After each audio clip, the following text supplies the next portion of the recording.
Ukraine's president is appealing for help to avert a catastrophe after his government accused Russian forces of firing at Europe's largest nuclear power plant.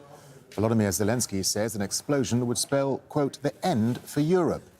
Ukrainian officials say a fire started at the Zaporizhzhia facility in the southeast after it was attacked by Russian forces. The blaze is now under control. The International Atomic Energy Agency says essential equipment at the plant hasn't been affected. Europeans, please wake up. Tell your politicians. Russian troops are shooting at a nuclear power plant in Ukraine, Zaporizhzhia nuclear power plant, city of Inahoda. There are 6 nuclear reactors there. 6. In Chernobyl, it was 1 reactor which exploded. Only 1. Well, the nuclear facilities near the town of Energodar, areas shaded red nearby, are controlled by Russia and its separatist allies. Al Jazeera's Natasha Butler joins us from Lviv in western Ukraine. Natasha, so what more details are emerging about this fire at the Zaporizhzhia nuclear plant, and how worrying is this?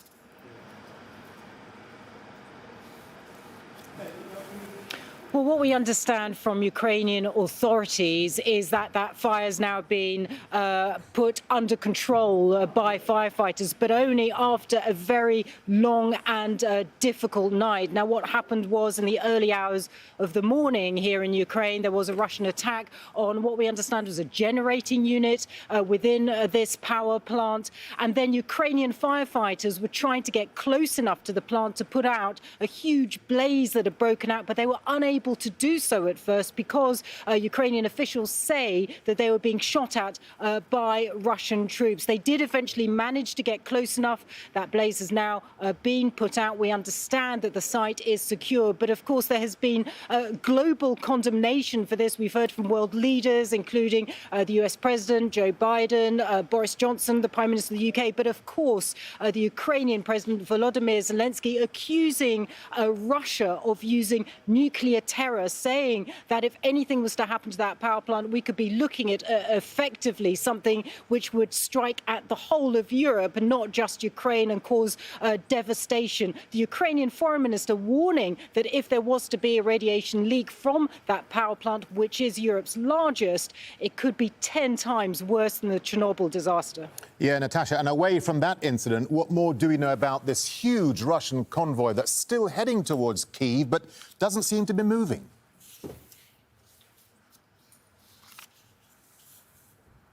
Well, there's a lot of confusion over what exactly is going on and what is happening. That convoy, 60 kilometers long, we understand, including armored vehicles, tanks, refueling trucks, just doesn't seem to be moving, and it doesn't seem to have been moving now for several days now. US intelligence officials, some of them say that it is not moving because of fuel problems, fuel supply problems, food shortages, that the troops are unable to move forward. But it's something of a mystery. Nobody seems to know, but what we do know is that convoy is within shelling distance of the capital, Kyiv. So for residents in the capital, it must be extremely difficult. You can imagine psychologically they are living in a city, they know they are pretty much nearly surrounded by Russian troops. We know they've been digging trenches, they've been trying to put food supplies away. They don't know what's going to happen. They don't know